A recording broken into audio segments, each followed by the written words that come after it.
Bismillahirrahmanirrahim. Assalamualaikum warahmatullahi wabarakatuh. Waalaikumsalam Waalaikumsalam warahmatullahi wabarakatuh. Innalhamdulillah nahmaduhu wa nasta'inu wa nastaghfiruh wa na'udzubillahi min shururi anfusina wa min sayyiati a'malina may yahdihillahu fala mudhillalah wa may yudhlil fala hadiyalah. Asyhadu an la ilaha illallah wa asyhadu anna Muhammadan abduhu wa rasuluhu la nabiyya ba'da. Pertama-tama, yang paling utama marilah kita panjatkan puji serta syukur kehadirat Allah Subhanahu wa taala yang telah banyak memberikan kepada kita nikmat serta hidayahnya sehingga kita dapat bertemu, berkumpul, bersilaturahmi dan kembali dipertemukan melalui Golden Habit Forum pada pagi hari ini. Salawat serta salam mari senantiasa kita curah limpahkan kepada junjungan kita semua Nabi Muhammad Sallallahu Alaihi Wasallam, pada keluarganya, sahabat-sahabatnya, tabi'in-tabi'innya, dan juga para pengikutnya hingga akhir zaman. Bapak dan Ibu seluruh partisipan Golden Habit Forum, alhamdulillah pada pagi hari ini kita sudah memasuki episode yang ke-50. Sudah tak terasa karena serasa baru kemarin kita memulai di episode yang pertama. Namun pada pagi hari ini alhamdulillah kita sudah memasuki episode yang ke-50. Yang insya Allah pada pagi hari ini topik dari Golden Habit Forum kita adalah menginstall Al-Quran ke dalam kolbu bagian dua. Dan alhamdulillah Bapak Ibu sekalian, di tengah-tengah kita semua sudah hadir beliau Dr. Haji Agus Sukaca selaku narasumber yang akan memberikan pemaparan pada pagi hari. Baik Bapak Ibu sekalian, mari senantiasa kita buka acara pada pagi hari ini dengan sama-sama melafazkan basmalah. Bismillahirrahmanirrahim. Kepada Bapak Dr. Haji Agus Sukaca, kami persilakan. Assalamualaikum warahmatullahi wabarakatuh.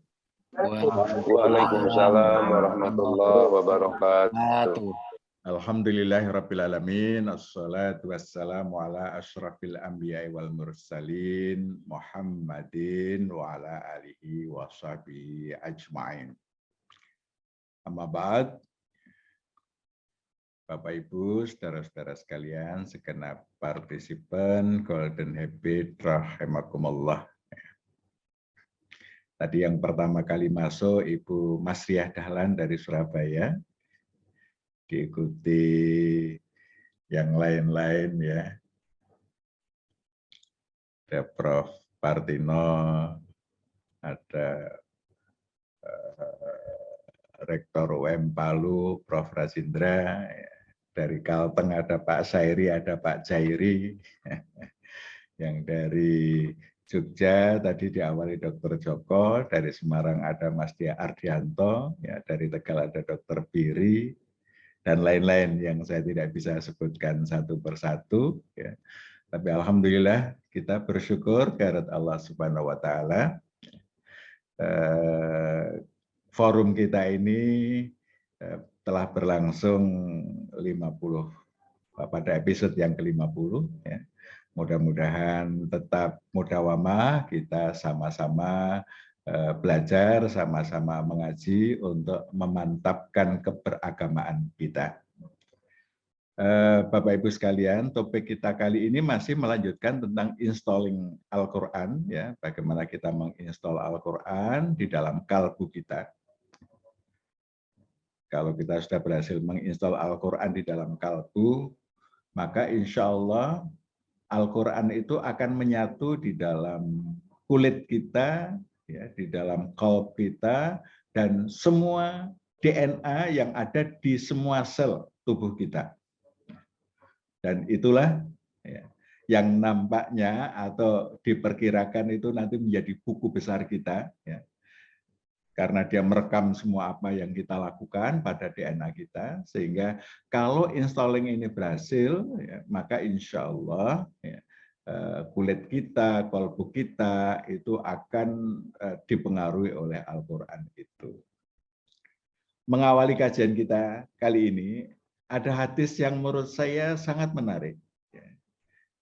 Hadis riwayat Ahmad, Rasulullah SAW bersabda, Inna lillahi ahlina minan nas. Qalu manhum ya Rasulullah. Qal ahlul Quran hum ahlullah wa khassatuhu. Sesungguhnya Allah mempunyai keluarga di antara manusia. Para sahabat bertanya, siapakah mereka ya Rasulullah? Rasul menjawab, para ahli Quran. Merekalah keluarga Allah dan hamba pilihannya. Jadi menurut hadis ini Allah memiliki keluarga, memiliki ahlun, keluarga. Dan keluarga Allah itu adalah ahlul Quran, keluarga Al-Quran atau ahli Al-Quran. Yang ini mendapat kedudukan yang istimewa di hadapan Allah Subhanahu wa Ta'ala sebagai keluarganya. Nah, siapa ahlul Quran itu? Nah, ahlul Quran itu adalah mereka yang bermindset Al-Quran, memedomani Al-Quran di dalam seluruh aspek kehidupannya. Pokoknya yang menjadi indikator untuk memutuskan melakukan atau tidak melakukan sesuatu itu adalah Quran. Kalau Quran mengizinkan, dia akan lakukan. Kalau Quran memerintahkan, dia akan laksanakan. Kalau Quran melarang, dia akan tahan, tidak lakukan.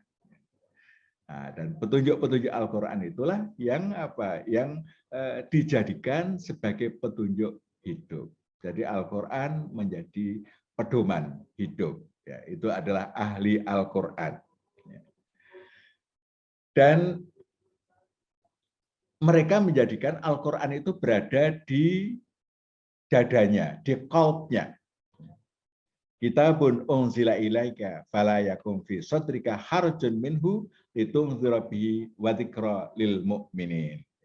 Inilah kitab yang diturunkan kepadamu ya Muhammad supaya tidak terjadi sesak di dadamu karenanya. Agar engkau memberi peringatan dengan kitab itu dan menjadi pelajaran bagi orang yang beriman. Al-A'raf ayat 2 ya. Jadi orang yang sudah terinstall Quran ya di dalam dirinya, maka dadanya akan lapang. Orang yang dadanya lapang ini kehidupannya akan lapang. Nah, inilah ahlul Quran ya, ahlul Quran. Mindsetnya Al-Quran ya, qalbnya Al-Quran, dadanya dipenuhi dengan Al-Quran sehingga lapang hidupnya. Ini ahlul Quran. Nah, kita semua mestinya dalam proses untuk installing Al-Quran. Menginstal Al-Quran di dalam diri kita. Sehingga ke depan ya, kita ini adalah pengamal Al-Quran. Ini seperti yang ditanyakan sahabat kepada Aisyah, istri Nabi. Ya, ketika ditanya, bagaimanakah akhlaknya Rasulullah? Maka jawabnya, kana khuluquhul Quran.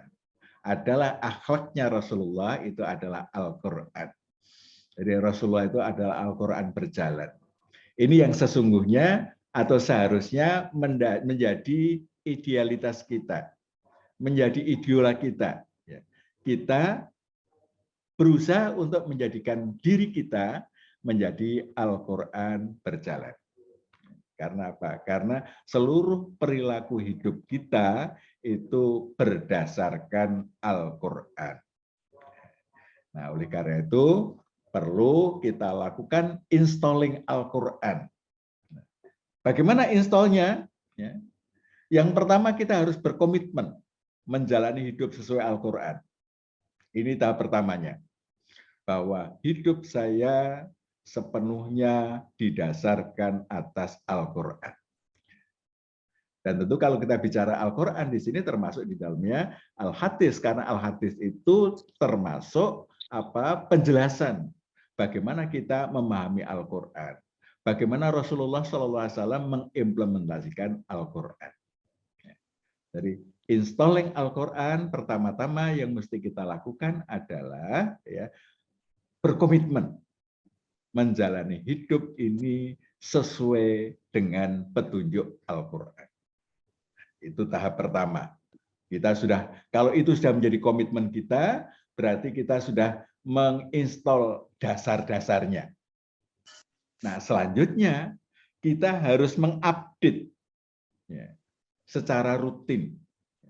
Karena itu kita tidak mungkin menginstal sekaligus. Ya. Kita tidak bisa memahami Al-Quran sekaligus.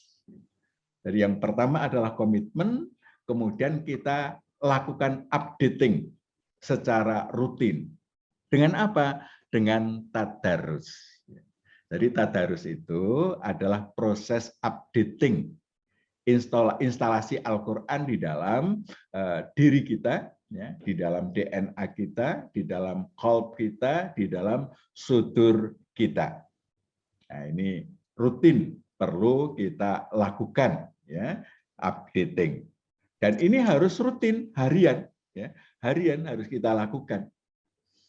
Nah, siklus tadarusnya ya, itu adalah ya, mulai dari melafalkan, kita membaca, kita melafalkan, kemudian kita memahami, dari paham itu membentuk pola pikir, ya, mindset, ya. Kemudian dari mindset itu menghasilkan keputusan. Ya. Keputusan apa? Keputusan untuk melakukan atau tidak melakukan sesuatu. Nah, dari keputusan itu lahir amal. Demikian seterusnya, tadarus itu berlangsung terus-menerus ya, setiap saat, sehingga kualitas amal kita makin hari makin baik. Nah, oleh karena itu, tadarus itu tidak cukup dengan melafalkan, karena melafalkan itu hanya satu tahapan, ya. Perlu dilanjutkan dengan tahapan memahami, ya. Kemudian membentuk pola pikir. Nah, pola pikir yang sepenuhnya dijiwai oleh Al-Quran itu namanya mindset Qurani. Pola pikir yang Islami. Disitulah kita mengambil keputusan-keputusan. Bapak Ibu, saudara-saudara sekalian, dalam satu hari kita mengambil keputusan itu bisa banyak sekali, ya, bisa puluhan, mungkin ratusan keputusan. Ya. Ketika kita akan memilih suatu perbuatan apa yang mau kita lakukan, itu kita memutuskan, kita beristihad. Ya. Istihad kita itu menghasilkan apa? Amalan harian kita. Nah, kalau Quran itu sudah ada di dalam pola pikir kita, di dalam mindset kita, maka insya Allah keputusan-keputusan kita itu akan menjadi keputusan-keputusan yang Qurani. Nah, karena itu, Bapak Ibu sekalian, kita berusaha untuk mari kita sama-sama belajar bahasa Arab Al-Quran supaya apa? Supaya kita bisa memahami dengan baik. Karena Allah menurunkan Al-Quran itu di dalam bahasa Arab. Kalau kita ingin paham Al-Quran dengan baik, maka langkah awal yang mesti kita lakukan adalah memahami bahasa Arab Al-Quran dengan baik. Ini kita juga tiap malam Rabu kita ngaji belajar bahasa Arab Al-Quran. Bapak Ibu yang belum gabung, nanti Mas Ewan bisa di-share ke chatroom, ya, ke chatroom, ya, yang sudah kita lakukan nanti bisa diakses. Untuk mari kita sama-sama ya belajar bahasa Arab Al-Quran sehingga ketika kita belajar bahasa, ketika kita membaca Al-Quran, melafalkan Al-Quran itu masuk di dalam otak kita, ya, faham atau pengertian Al-Quran itu. Ya. Nah, Bapak Ibu sekalian, oleh karena itu, nah di dalam bertadarus, ya, ini saya menyarankan menggunakan Al-Quran yang ada terjemahannya per kata. Untuk apa? Untuk kita yang masih belum memahami semua kosakata yang ada di dalam Al-Quran, nanti ketika ada kata-kata sukar, ya, itu kita bisa langsung lihat di bawahnya, sehingga konteks ayat itu kita bisa paham. Ya. Saya kira sudah banyak dijual Al-Quran model seperti ini, ya. Nah, seperti khatamallahu ala qulubihim. Ya. Allah telah mengunci atas kulub mereka, ya, wa ala sam'ihim, dan atas pendengaran mereka. Jadi ketika kita ada kata-kata susah, ya, kita tinggal lihat di bawahnya. Untuk kemudian kita memasukkan pemahamannya di dalam pengertian, di dalam memori kita. Nah, ini saran saya, ya, kita ngaji itu dengan Al-Quran yang ada terjemahan perkata. Sebab kalau terjemahannya lengkap seperti ini, kita mungkin terlalu lama, ya, terlalu lama. Jadi kalau yang sebelah kiri, ya, sebelah kiri itu ada terjemahan lengkap. Kalau itu kita gunakan, maka untuk membaca satu ayat itu perlu waktu yang jauh lebih lama. Tetapi kalau kita hanya melihat kata-kata sukar saja, ya, insya Allah tadarusnya bisa berjalan lebih cepat. Ya. Bapak-Ibu sekalian, ya, kapan waktu terbaik, ya, kita bertadarus? Ada waktu-waktu terbaik kita bertadarus, ya. Ini grafik ini sudah berkali-kali saya share, saya sampaikan kepada Bapak Ibu sekalian, ya. Ini siklus hormonal kita, irama sirkadian kita, ya, yang dengan mengenali irama itu kita bisa memilih aktivitas-aktivitas apa yang sebaiknya. Nah, ternyata membaca Al-Quran itu juga ada waktu-waktu premiumnya. Waktu-waktu premiumnya. Yang pertama adalah, ya, sebagaimana difirmankan Allah di dalam Quran surah Al-Muzammil, ya ayyuhal muzammil, qumil laila illa qalila, nisfahu awingkus minhu qalila, auzid alaihi warattilil Qur'ana tartila. Wahai orang yang berselimut, bangun malamlah kecuali sedikit. Separuhnya kurangi sedikit atau tambah sedikit. Warattilil Qur'ana tartila, dan bacalah Al-Qur'an secara tartil, dengan perlahan-lahan difahami maknanya. Ya. Ini perintah langsung dari Allah pada waktu malam hari. Kapan saatnya? Nah, kira-kira di sini. Ya. Jadi antara hormon kortisol dia sudah mulai naik, ya. Jadi sebelum jam 2 itu hormon kortisol, hormon kerja itu 0. Ya. Nah, ini adalah waktu terbaik untuk istirahat. Hormon melatonin di sini, ini hormon yang berfungsi untuk meningkatkan efisiensi tidur kita, untuk recovery tubuh kita. Ini grafiknya meningkat, ya, naik begini, ya. Puncaknya sekitar jam 2. Setelah jam 2 hormon melatonin itu menurun, ya, menurun sampai nanti di pagi hari mendekati 0. Nah, waktu terbaik istirahat adalah ketika grafik hormon melatonin meningkat, ya, naik di sini, ya. Jadi sampai kurang lebih jam 2 itu waktu terbaik untuk istirahat. Nah, di sini adalah waktu kita bangun untuk bertahajud dan rattilil Qur'ana tartila, membaca Al-Qur'an secara tartil. Nah, ini waktu pertama yang ditunjukkan oleh Al-Qur'an. Kapan sebaiknya kita membaca Al-Quran dengan merenungkan maknanya. Ya, ini waktu, ya, kalau saya membiasakan setelah tahajud. Ya. Jadi kita bangun, bertahajud dulu. Ya. Setelah tahajud, kita sudah melakukan gerakan pemanasan terhadap tubuh kita, maka kita membaca Al-Quran. Nah, ini adalah waktu yang terbaik pertama. Setelah tahajud, ya, sebelum subuh. Ini masuk kategori al-lail, ya, al-lail. Tapi al-lailnya kondisi melatoninnya sudah mulai menurun, ya, karena fungsi untuk istirahatnya sudah terlewati, ya, di situ baiknya bangun, tetapi kadar melatoninnya masih tinggi, ya. Ketinggian ini bagus untuk apa? Untuk aktivitas fikir, untuk aktivitas perenungan. Sementara hormon kerjanya itu sudah mulai meningkat. Artinya kita bisa melakukan aktivitas itu dengan baik. Ini yang pertama. Kemudian yang kedua, ini ada hadis dari Abu Dzar, ia berkata bahwa Rasulullah Sallallahu Alaihi Wasallam bersabda kepadaku, "Hei Abu Dzar, engkau berpagi-pagi ya, untuk mempelajari satu ayat dari kitab Allah, lebih baik bagimu daripada engkau sholat sebanyak 100 rakaat." Jadi mempelajari ayat, mempelajari Al-Quran di pagi hari itu nilainya lebih tinggi dibandingkan melaksanakan sholat. Ini sholatnya 100 rakaat. Tentu maksudnya sholat sunnah. Ya, tentu maksudnya sholat sunnah. Ya. Nah, ini waktu pagi. Ya, waktu pagi terbaik. Kapan itu? Ya. Nah, kira-kira di sini tempatnya. Ya.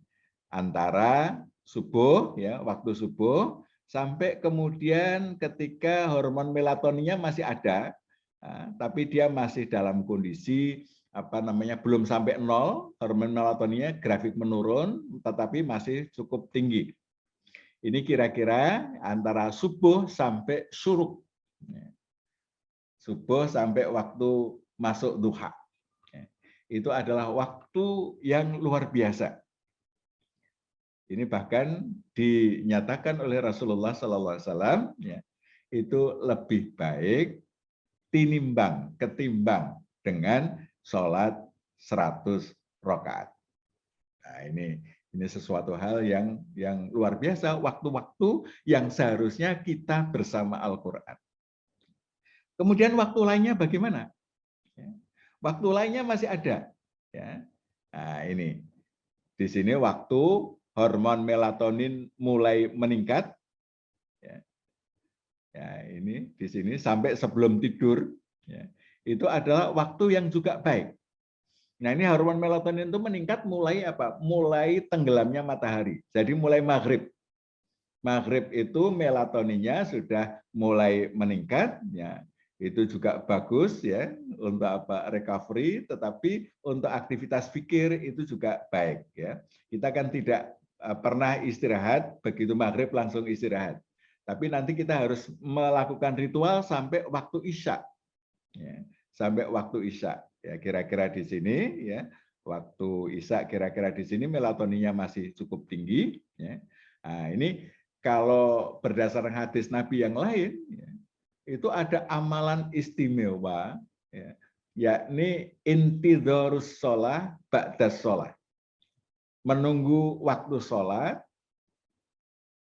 setelah sholat. Nah, itu waktu yang pas adalah maghrib isya. Itu adalah waktu yang istimewa, orang yang menunggu sholat setelah sholat dengan berzikir kepada Allah, membaca Al-Quran, maka amalan ini seperti amalan ribat, ya. Allah akan mengampuni dosa-dosa. Nah, Bapak Ibu sekalian, jadi ini adalah waktu-waktu istimewa untuk kita senantiasa bersama dengan Al-Quran. Nah, kalau kita membiasakan setelah tahajud sampai subuh, berapa waktu yang kita siapkan, ya, mungkin setengah jam, mungkin 1 jam ya. Kalau misalnya kita sekarang ini bisa bangun jam 2:30 misalnya, atau jam 2, berarti cukup panjang waktu kita untuk membaca Al-Quran. Kemudian lanjutkan nanti habis subuh sampai duha, itu adalah waktu juga bersama dengan Al-Quran. Ini akan istimewa. Nanti ditambah lagi apa, maghrib sampai isya adalah waktu bersama Al-Quran. Nah, kalau ini kita lakukan secara terus-menerus, ya, dengan pola tadarus yang bukan hanya melafalkan, pola hanya melafalkan, membaca tanpa memahami artinya, itu sudah memberikan manfaat, tetapi itu belum menyampaikan pada tujuan Quran sebagai hudan. Quran sebagai syifa mungkin sudah dapat. Ya. Tapi Quran sebagai hudan itu mesti kita pahami. Sehingga pola tadarus kita itu hendaknya kita memahami makna yang terkandung di dalam bacaan itu. Sehingga setiap kita membaca Al-Quran, itu mengupdate pemahaman kita tentang Al-Quran. Kita memasukkan memori kita tentang Al-Quran.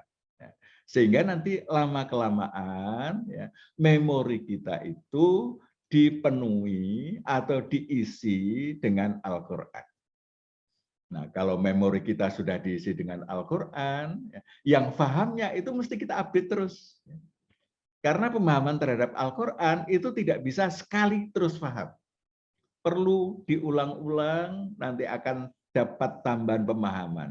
Diulang-ulang akan dapat tambahan pemahaman. Demikian seterusnya. Dan ini adalah proses sepanjang hayat.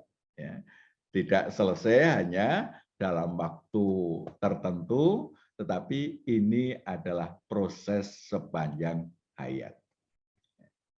Ini waktu terbaik ya, kita untuk update installing kita, ya, program kita tentang Al-Quran. Ini waktu-waktu premiumnya. Kita masih bisa tambah waktu-waktu luang kita. Ya. Mungkin di waktu siang ada waktu luang, mungkin lagi menunggu, ya. Mungkin menunggu jadwal penerbangan, menunggu jadwal kendaraan, atau menunggu sesuatu, kita bisa buka Al-Quran. Sehingga Al-Quran itu menjadi sesuatu yang paling sering untuk kita buka, untuk kita baca. Durasi khatam kita menyelesaikan satu siklus pemahaman, itu berapa lama kita harus selesaikan.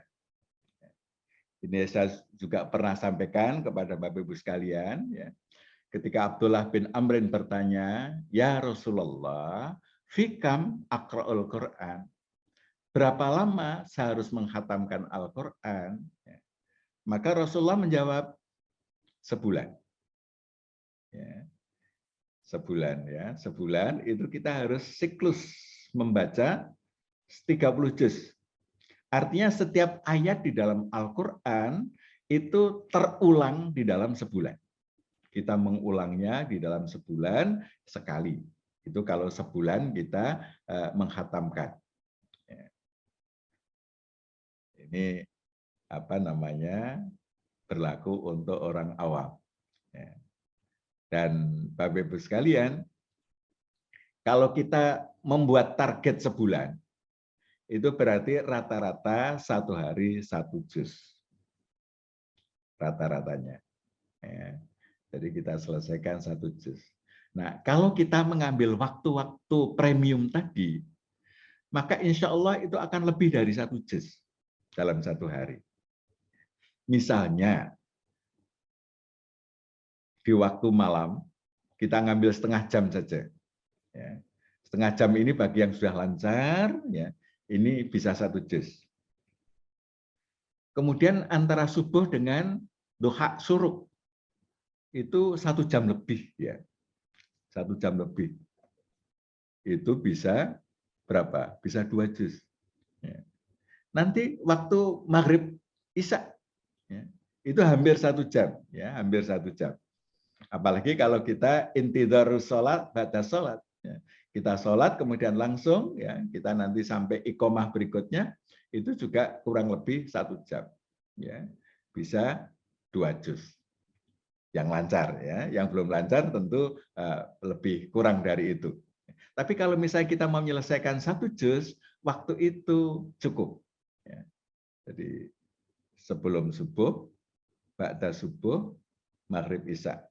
Itu insya Allah cukup untuk mengatur, menata tadarus kita khatam dalam 1 bulan. Sangat cukup, ya, sangat cukup.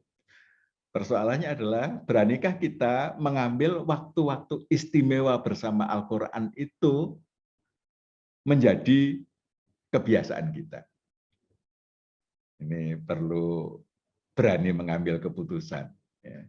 Ini kalau kita berani mengambil keputusan, ya, waktu-waktu istimewa tadi, waktu-waktu premium tadi, menjadi waktu-waktu kita bersama Al-Quran, insya Allah kita akan menjadi orang yang istimewa.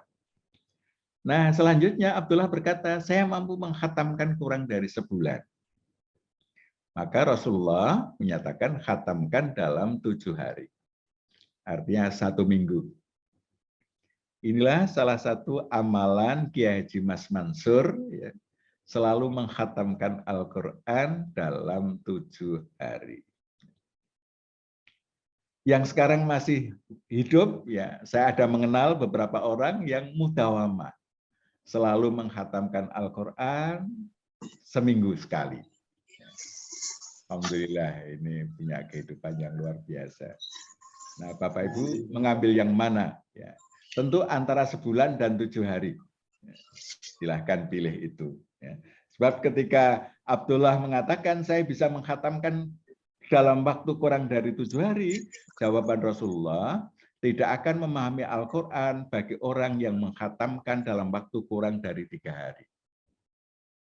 Jadi kita tidak boleh atau dilarang oleh Rasulullah membiasakan menghatamkan Al-Quran kurang dari 3 hari. Menurut saya idealnya ya 7 hari 1 minggu ini ideal. Ya. Tetapi kalau kita bisa sebulan ini juga sudah luar biasa. Nah, monggo ya kita memilih yang mana, tetapi insya Allah kalau kita menghatamkan dalam 7 hari menjadi amalan kita, itu kita akan termasuk ahlul Quran, sehingga menjadi ahlin, ya, menjadi keluarganya Allah, ya, menjadi keluarganya Allah. Ini sesuatu yang luar biasa. Kalau kita sudah bisa menjadi keluarga Allah, wah, ini tidak ada sesuatu yang lebih bahagia, lebih menyenangkan daripada kita dianggap menjadi keluarga Allah Subhanahu wa Ta'ala. Nah, ini hadis dari Abu Daud. Nah, Bapak-Ibu sekalian, ini apresiasi yang diberikan oleh Allah bagi orang yang suka menghatamkan Al-Quran. Rasulullah bersabda, ketika seorang hamba menghatamkan Al-Quran, maka di penghujung khatamnya sebanyak 60.000 malaikat akan memohonkan ampun untuknya. Insya Allah, ya. 60.000 malaikat memohonkan ampun untuk orang yang menghatamkan Al-Quran. Bayangkan kalau tiap bulan kita khatam, ya, maka tiap bulan ada 60.000 malaikat yang menghampiri kita, memintakan ampun terhadap dosa-dosa kita kepada Allah. Pasti Allah akan memberikan ampun bagi mereka. Ya, oleh karena itu, Bapak-Ibu sekalian, marilah kita update instalan Al-Quran di dalam pikiran kita, di dalam kalbu kita, di dalam dada kita, yang akhirnya akan merambat ke semua sel-sel termasuk kulitnya. Maka sebagaimana hadis yang pada Sabtu yang lalu saya sampaikan, barang siapa Al-Quran sudah berada di dalam kulit seseorang, maka dia tidak akan disentuh oleh api neraka. Sebuah kebahagiaan yang luar biasa. Demikianlah Bapak-Ibu sekalian, terima kasih ya. Mudah-mudahan bermanfaat. Hadanallah wa iyyakum ajmain. Nasrun minallah fahul qarib. Assalamualaikum warahmatullahi wabarakatuh. Waalaikumsalam warahmatullahi wabarakatuh. Oke, syukran Ustaz Agus Kacet telah memberikan pemaparan terkait dengan bagaimana menginstalkan Al-Quran dalam hati seseorang. Baik Bapak Ibu sekalian, saat ini adalah waktunya untuk feedback atau tanya jawab. Kami persilakan Bapak Ibu sekalian. Silakan langsung saja. Saya tertarik mengenai penjelasan Bapak Dr. Pak Agus Kacet tadi. Ada beberapa teknik dalam mentaduruskan Al-Quran yang terbaik menurut Rasulullah SAW. Jadi hal yang perlu saya pertanyakan di sini, dan juga ada dasaran saya juga. Selama ini yang saya lakukan adalah setiap selesai salat 5 waktu, saya membaca 2 lembar. Jadi dalam satu hari berarti 1 juz. 1 juz. Nah, ini metode ini selama saya pakai, alhamdulillah, itu memberikan manfaat sangat besar di dalam perilaku dan diri saya. Jadi tambah lagi, selesai salat isya, saya membaca 1 juz, dengan selesai salat subuh itu 1 juz. Jadi dalam 1 bulan, kalau kita betul-betul mau merenungi tentang itu, apa yang dijelaskan tadi Pak Agus, sangat baik. Dan ini metode-metode yang seperti ini perlu kita harus meniru. Tetapi yang sekarang ini, banyak orang yang membaca Al-Quran, tetapi belum memahami apa yang dibaca. Fawailul lil musallin. Nah, ini yang barangkali yang perlu kita harus mendalami lagi, agar untuk lebih kita ada sifat tawadhu dan istiqamah di dalam diri kita, sehingga memberikan suatu kekuatan roh imannya di dalam diri kita. Barangkali ini perlu juga saya sarankan itu dalam membaca Al-Quran, agar wudhu kita tadi itu tidak lepas daripada saat kita selesai salat itu membaca 2 lembar, sehingga setiap 1 hari itu selesai 1 juz. Nah, ini barangkali metode-metode yang seperti ini yang saya lakukan selama ini. Dan malahan di IMM maupun IPM maupun pemuda Muhammadiyah yang ada di bawah saya, itu saya mengingatkan setiap memberikan masukan kepada kader-kader Muhammadiyah, dan alhamdulillah mereka mulai melakukan seperti ini. Nah, itu merasakan kepada mereka, sehingga mereka alhamdulillah pada saat sekarang ini mereka sudah bisa melakukan sekarang ini kita menggunakan mereka untuk ceramah, khutbah maupun Ramadan, karena mereka sudah melakukan apa yang dilakukan, mereka tidak ragu lagi. Ini barangkali perlu ada masukan saya ini, sehingga kita bisa melaksanakan dalam pelaksanaan itu apa yang dikatakan Mbak. Sangat tertarik saya untuk membaca Al-Quran, apalagi tadi disaksikan 60 malaikat apabila kata Al-Quran. 60.000, Pak. Ya, demikian Bu. Assalamualaikum warahmatullahi wabarakatuh. Waalaikumsalam warahmatullahi wabarakatuh. Terima kasih Pak Abdul Minan. Boleh satu lagi Pak Ustadz? Ini yang Silakan. oh ya, silakan. Ya, assalamualaikum. Waalaikumsalam. Kalau lansia ini kan, kalau lansia Pak Ustadz bangun malam mungkin jam 11, ngantuknya cepat. Jadi biasanya habis subuh itu udah ngantuk, tertidur. Kemudian menjelang maghrib ngantuknya berat lagi. Kadang-kadang tertidur, azan maghrib baru terbangun, atau habis maghrib langsung tidur, atau habis isya langsung tertidur. Memperjuangkan maghrib dan isya itu sangat berat itu. Nah, itu bagaimana Pak Ustadz untuk merubah kebiasaan itu kembali? Jadi kebiasaan ini munculnya waktu lansia. Nah, padahal kan ini yang harus dijaga jam-jam ini. Nah, bagaimana Pak Ustadz? Terima kasih. Terima kasih. Ini selanjutnya ada satu lagi, Ustaz Agus, kita persilakan terlebih dahulu. Oke, silakan. Ibu Tariyah ini, monggo silakan Ibu, Saudara Islam. Terima kasih. Assalamualaikum warahmatullahi wabarakatuh. Waalaikumsalam warahmatullahi wabarakatuh. Saat ini saya baru bisa menerapkannya itu ya 1 juz itu untuk habis subuh saja. Jadi kadang karena saya masih itu ada kaitannya ini tadi satu hari 1 juz, ya cuma kalau misalnya pas lagi datang bulan atau haid, akhirnya kita jadi nggak ngaji, jadinya 1 bulan tidak bisa mencapai untuk satu Al-Quran gitu, karena memang kadang kalau lagi itu kan nggak bisa ngaji gitu. Itu terus karena emang itu solusi untuk ini maksudnya kadang saya juga baca, karena memang kegiatannya banyak banget jadi nggak bisa full baca kayak yang tadi disarankan dari Pak Ustadz Agus itu, habis tahajud, habis subuh, habis maghrib itu 1 juz itu belum bisa, masih taraf 1 juz untuk habis subuh saja. Nah, itu terkendalanya itu yang kadang 5 hari atau 6 hari saya nggak baca. Terus ini kalau misalnya lagi nggak sholat itu bacaannya gimana ya, Tat? Maksudnya bolehkah kita kadang kan masih tetap ini, kadang kita masih tetap ngaji-ngaji dengan NA dengan Aisyah itu kan ngaji juga dengan baca Quran. Kalau kita lagi datang bulan itu Al-Qur'annya saya ganti dengan Al-Qur'an yang ada terjemahnya itu benar nggak ya, Tat? Karena sepertinya saya pernah dengar seperti itu. Solusinya apa seperti itu nggak?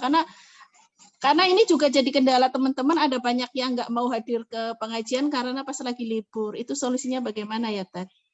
Mungkin itu saja. Oh, satu lagi, Tat. Kalau misalnya saya lagi datang bulan, paling cuma baca tikir-tikir itu pakai apa? Pakai tasbih digital itu gimana ya, Tat? Terima kasih. Wassalamualaikum warahmatullahi wabarakatuh. Waalaikumsalam. Terima kasih Bu Taria. Dari mana Bu Taria tadi? Dari Purbalingga. Oh, Purbalingga. Ya. Silakan Ustaz ditanya lebih dahulu. Baik. Yang pertama Ustadz Abdul Manang gitu ya. Saya kira metode setiap sholat itu dua lembar itu berarti 4 halaman itu ya. Itu pas itu. Ya, jadi 5 sholat 20 halaman ya 10 lembar itu 1 juz ya. 1 juz. Itu jadikan kebiasaan bagus lah ya. Itu kalau mau dibagi lagi sebelum sholat itu 1 lembar, setelah sholat 1 lembar itu menjadi ringan ya kita menyelesaikan. Monggo ini masing-masing bisa menyesuaikan dengan karakter pribadinya untuk memilih pola kegiatan yang paling tepat. Ya, itu menurut saya kok oke saja ya habis sholat kita dengan tambahan bacaan Al-Quran sehingga dengan 5 waktu saja kita sudah dapat 1 juz. Nanti tambahannya tadi ba'da maghrib, ba'da subuh, itu kan menjadi tidak hanya 1 kali khatam di dalam 1 bulan dengan metode Ustadz Abdul Manang tadi. Menurut saya kok bagus ya, ini ya bisa kita terapkan ya, dan saya pernah juga untuk menerapkan pola yang seperti ini. Kemudian yang kedua ya, Dr. Aragar ya, ini orang tua pola tidurnya memang bisa berubah, tetapi sebenarnya ya biasanya orang semakin tua itu tidurnya makin sedikit ini Dr. Aragar ya. Ya kebanyakan orang itu semakin tua itu waktu tidurnya tidak seperti ketika masih remaja atau anak-anak yang masa tidurnya panjang, orang tua itu biasanya semakin sedikit tidurnya. Jadi misalnya berangkat tidur jam 10, itu jam 2 mesti sudah bangun ya, dan banyak yang nggak bisa tidur lagi. Nah, menurut saya ini kok ditata pola tidurnya, sehingga itu menjadi pola harian. Jangan kalau nggak ada kegiatan kita tidurnya kapan saja gitu ya, tetapi tetap kita dengan pola tertentu. Insya Allah dengan pola tidur yang tertata, ya, itu nanti akan bisa kita jadikan pola aktivitas kita. Jadi misalnya kita tidur itu jam 10 sudah tidur. Nanti kita bangun sudah aktivitasnya bisa kita polakan. Ya, jadi insya Allah berdasarkan irama sirkadian itu kita bisa membangun pola tidur kita termasuk pola aktivitas kita. Kemudian untuk Bu Tariah ini ya, haid, tidak ngaji, dan tadi sudah ada pola yang menurut saya polanya bisa diteruskan, dilanjutkan ya, tentang orang haid kok tidak ngaji. Ini ada Ustaz Ziyad ini, nanti saya mohon Ustaz Ziyad untuk bisa memberikan penjelasan. Tapi saya pernah bertanya ke Majelis Tarjih itu ya. Ini kalau haid boleh ngaji enggak? Oh boleh, enggak apa-apa. Ya. Jadi haid itu bukan halangan untuk ngaji. Ya. Nah, tapi yang ahlinya Ustaz Ziyad ini. Ustaz Ziyad, silakan Ustaz Ziyad bisa diberikan penjelasan. Terima kasih Ustaz Agus. Assalamualaikum warahmatullahi wabarakatuh. Waalaikumsalam warahmatullahi wabarakatuh. Alhamdulillah, salatu wassalam ala Rasulillah, amma ba'du. Terkait dengan pertanyaan Ibu Taria, di kalangan para ulama, saya ingin menjelaskan beberapa pandangan ulama dulu, bagaimana nanti kemudian tarjih. Di kalangan para ulama terjadi perbedaan pendapat terkait dengan bolehkah seorang wanita haid membaca Al-Quran. Apakah boleh wanita haid membaca Al-Quran? Ini di kalangan para ulama terjadi beberapa pendapat. Hal ini bersumber pada ayat yang terkait dengan la yamassuhu illal mutahharun. Jadi tidak boleh menyentuh Al-Quran, mushaf Al-Quran, dipahami. Kalau pemahaman misalkan Abu Hanifah, Imam Malik, dan Ahmad bin Hambal, la yamassuhu itu artinya adalah menyentuh dalam makna berhubungan tadi itu.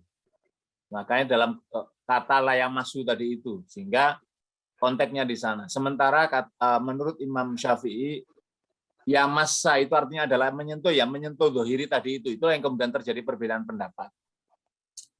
Maka ketika orang haid membaca Al-Quran juga seperti itu pemahamannya. Kalau di kalangan para Imam Syafi'i dan pengikut mazhab ini tidak membolehkan karena memahami teks hadis tadi itu.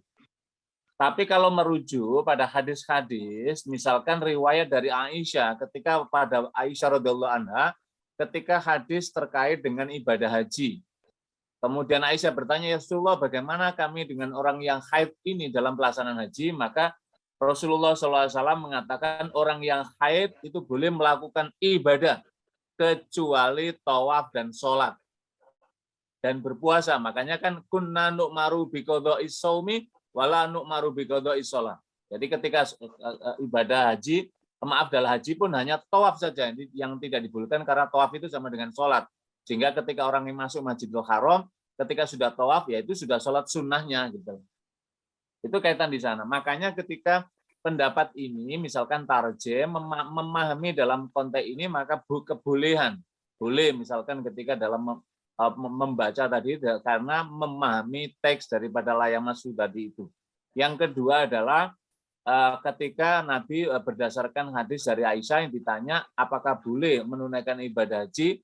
Bagi orang yang haid, Nabi mengatakan boleh rangkaian ibadah haji, kecuali tawaf dan sholat. Itu adalah, dan puasa itu di luar tadi pertanyaan haji tadi.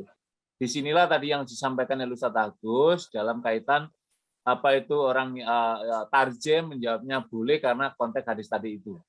Nah, tapi Pak, mengapa di Indonesia banyak yang melakukan ini? Karena mengikuti pandangan dan pendapat dari Imam Syafi'i rahimahullah tadi itu sebagai bagian dari keihdaran, kehati-hatian dalam konteks tadi itu. Itu sepengetahuan yang saya pahami, Ustadz Agus. Mohon maaf atas keterbatasan ilmu ini. Yang tambahannya Pak Agus ya terkait dengan apa yang disampaikan topik pada pagi hari ini, seperti background saya itu ini adalah ikut bersama Ustadz Hanif ini kita menggunakan gerakan RSIJ bertadarus. Jadi kita akan melakukan gerakan karena RSIJ 4 RSIJ ada sekitar 2.200-an pegawai, jadi ini kita akan menjadi semacam sunnah muakkadah lah untuk mewajibkan semuanya tadi itu untuk melakukan gerakan tadarus dari seluruh dokter, seluruh perawat, seluruh pegawai. Nah ini adalah bagian dari ikhtiar kami nih Pak Dokter Biri, mudah-mudahan spirit dari keberkahan dari Al-Quran ini kita dapatkan. Sebab apa yang disampaikan Ustaz Hafiz tadi, Al-Quran itu adalah kalamullah yang mulia. Insya Allah kalau bersama Al-Quran, maka kita akan kecipratan kemuliaan. Makkah itu kemulia mukarromah karena Al-Quran turun di sana. Madinah ikut mulia karena Al-Quran turun di sana. Malaikat Jibril ikut mendapatkan tingkat yang tertinggi di kalangan malaikat karena ikut membawa pesan wahyu dari Allah kepada Nabi Muhammad dan seterusnya. Mudah-mudahan apa yang disampaikan oleh Ustaz Agus yang luar biasa hari ini menjadi gerakan masif bagi warga bersyaratkan kita. Wallahu a'lam bishawab. Ustaz Ikhwan, mohon maaf.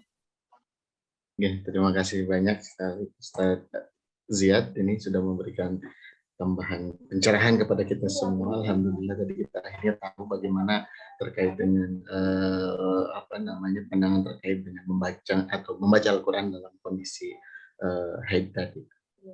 Ya, baik Bapak Ibu sekalian, kami masih persilakan. Ini beberapa ada yang sudah bertanya di kolom chat, Ustaz Agus. Ya, ini dari Dr. Suranto salah satunya. Ustaz mau tanya doa apa yang pas sewaktu kita khatam Quran katanya Ustaz.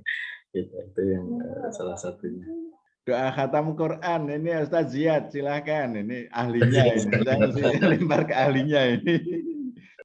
Oh ya, baik, terima kasih. Nah, punten ini kalau kita memang yang terkait dengan doa ini bermacam-macam, Pak. Tentang doa khatmul Quran, tetapi yang di label yang ditulis di mushaf Al-Quran itu kan berbagai macam versi itu. Tetapi yang pendek itu memang ada juga yang pendek yang misalkan doa Allahumma arhamni bil Quran waj'alhu li imama wa huda wa rahma Allahumma dzakirni min huma nasitu wa 'allimni min huma jahiltu warzuqni tilawatahu ana al-laili wa atrafan nahar waj'alhu lana hujjatan ya rabbal alamin. Itu adalah yang masyhur yang dibaca itu. Pak, tapi bagaimana Pak? Wah rumet maca piye? Cukup hamdalah karena kita diminta seluruh bacaan yang mulia wa akhiru da'wana anil hamdulillahirabbil alamin. Itu juga sampun cekap kalau misalkan membaca itu, tapi kalau agak panjang tadi semacam tadi. Intinya bahwa semua mengapa kita mengucapkan kalimat hamdalah karena kita mengawali dengan kalimat basmalah. Kullu amrin dibalin lam yubda bismillah fahuwa abtar. Setiap amalan kebaikan yang tidak dimulai dengan basmalah fahuwa abtar, maka ia terputus dari rahmat Allah. Maka ketika mengakhiri amalan kebaikan itu juga, maka kita pun mengembalikan pujian kembali kepada Allah Subhanahu wa taala. Makanya wa akhiru da'wana alhamdulillah konteks itu. Kalau yang spesifik Quran tadi yang seperti tadi itu. Ngapunten mohon maaf. Terima kasih Ustaz Ziyad. Ya, baik Bapak Ibu. Pak Ustadz. Oh, silakan monggo. Terima kasih. Assalamualaikum warahmatullahi wabarakatuh. Waalaikumsalam warahmatullahi wabarakatuh. Ini Ustadz tadi Ustadz Agus mengatakan bahwa kalau yang baca Al-Quran itu bisa di mana saja di waktu kita ada kesempatan. Yang ingin saya tanyakan satu hal, apakah dalam membaca Al-Quran itu kita harus dalam keadaan bersuci atau bisa tidak dalam keadaan bersuci? Itu satu nih Ustadz. Mungkin yang kedua ini pengalaman saya saja. Saya rasakan setelah saya itu tua lansia, justru waktu untuk baca Al-Quran itu lebih banyak dibandingkan waktu saya masih bekerja. Itu memang waktu itu kayak kejar-kejaran, jadi nggak pernah kadang ya baca Al-Quran itu hanya dapat berapa. Tapi alhamdulillah justru setelah lansia ini itu Allah memberikan kesempatan pada saya. Alhamdulillah bisa setelah maghrib sampai isya, setelah tahajud itu biasanya saya hanya zikir pagi, nanti baru setelah subuh baru baca Al-Quran itu Ustadz. Jadi mungkin itu karena polanya itu tadi sudah saya saya biasakan. Kalau siang saya harus tidur walaupun 1 jam. Nanti kalau malam itu jam 10 maksimal harus sudah tidur. Jadi saya seperti itu jam 2:30 pagi itu sudah seperti dibangunkan. Pasti insya Allah alhamdulillah diberi kesempatan seperti itu. Hanya itu yang bisa saya sampaikan, mungkin pengalaman saya ini. Ya alhamdulillah menjadi lebih kuat di hati karena saya juga pernah mendapatkan anugerah sakit dari Allah dan alhamdulillah menjadi menguatkan hati kita. Begitu aja Ustadz, matur nuwun. Pertanyaan saya yang tadi, apakah baca Al-Quran harus dalam keadaan bersuci? Terima kasih. Waktu saya kembalikan. Assalamualaikum warahmatullahi wabarakatuh. Waalaikumsalam warahmatullahi Bu Triwahyuni dari mana Bu? Unisa. Oh, Nisa. Unisa. Ya, mungkin langsung aja. Yang pertama, apakah harus dalam keadaan suci? Itu jawabannya, tadi Ustaz Ziyad sudah memberikan jawaban, wong haid saja boleh kita membaca. Tetapi utamanya kalau memungkinkan dalam keadaan punya wudhu. Ya, ini kondisi yang terbaik punya wudhu. Kalau misalnya nggak punya wudhu, baca Quran boleh nggak? Boleh. Ya. Bahkan dalam kondisi haid juga boleh baca Al-Quran. Itu faham yang ada di dalam Muhammadiyah. Ya. Jadi kalau Syafi'i itu memang kehati-hatiannya tidak. Kita pakai fatwa tarjih, ya. Jadi boleh Ibu. Ya. Kemudian saya kira bersyukur ya malam ini punya waktu lebih banyak untuk membaca Al-Qur'an ya, pola tidurnya juga sudah tertata, menurut saya itu bagus sekali ya. Tinggal disyukuri ya waktu untuk bersama Al-Qur'an menjadi lebih banyak. Banyak Ya. ya. Mudah-mudahan amin. Baik, Bapak Ibu sekalian, kita masih punya waktu kurang lebih 4 menit ini. Assalamualaikum Ustaz. Malam warahmatullahi wabarakatuh. Monggo silakan. Ini ada yang bertanya begini Ustaz, kaitannya dengan hadis Rasulullah SAW, Tiqul Quran fa innahu yaumil qiyamah syafi'an li ashabih. Nah, ini seperti apa sih syafaatnya bagi sahabat Quran ini? Jadi di akhir nanti ada syafi'an li ashab. Seperti apa kira-kira wujud dari syafi'an itu Ustaz? Ini ada yang bertanya seperti itu. Terima kasih Ustaz. Ya. Monggo silakan Ustaz Agus sekaligus mungkin bisa penutup. Baik Ustaz Hanif ya, syafi'an atau pemberi syafaat. Jadi Quran itu akan memberikan syafaat. Syafaat itu adalah pertolongan. Nah, di dalam hadis yang tempo hari saya sampaikan bahwa barang siapa Al-Quran itu berada di dalam kulitnya, maka api neraka tidak akan mampu untuk menyambarnya. Artinya dia akan terhindar dari api neraka. Nah, ini kan sesuatu yang luar biasa. Pertolongannya berupa apa? Akan membawa kita pada suatu kehidupan yang sangat baik. Nah, ini kalau di kulit kita itu sudah terinstall Al-Quran, ya, itu artinya apa? Kulit ini kita lihat jangan hanya kulitnya. Kulit itu di dalamnya ada sel, selnya ada DNA. Berarti DNA-nya itu sudah DNA Qurani. Jadi kalau DNA kita sudah DNA Qurani, maka qalb kita, kulit kita, semua bagian tubuh kita itu DNA-nya DNA Qurani. Maka dengan DNA Qurani tadi, api neraka tidak akan menyentuh. Ya, api neraka tidak akan menyentuh. Itu bentuk pertolongan ya, syafaat yang diberikan oleh Al-Qur'an kepada ahli Qur'an. Ya, ini ya.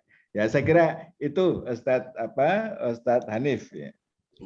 Dan ya, saya kira kita sudah di penghujung acara. Mudah-mudahan Bapak Ibu sekalian, mari kita berani memutuskan untuk bersama Al-Qur'an lebih banyak ya. Sehingga hidup kita itu selalu dilindungi, dinaungi oleh Al-Quran sampai di akhir hayat nanti, sampai di akhirat kelak nanti. Sehingga kehidupan kita di dunia adalah kehidupan yang didasarkan atas Al-Quranul Karim. Atanallah yakum ajmain. Assalamualaikum Assalamualaikum warahmatullahi wabarakatuh. Waalaikumsalam warahmatullahi wabarakatuh. Terima kasih Pak Ustadz. Terima kasih penjelasan terkait kepada kita semua. Baik Bapak Ibu sekalian, berhubung waktu kita pada pagi hari ini telah pukul 7.30 waktu Indonesia Barat, kami akan segera akhiri. Ini mudah-mudahan kita masih bertemu di Golden Hit episode 51. Mari sama-sama kita akhiri dengan membaca doa bersama. Subhanallah wa bihamdika asyhadu an la ilaha illa anta astaghfiruka wa atubu ilaik. Matur nuwun Ustaz. Terima kasih. Terima kasih. Mohon diizin. Waalaikumsalam warahmatullahi wabarakatuh.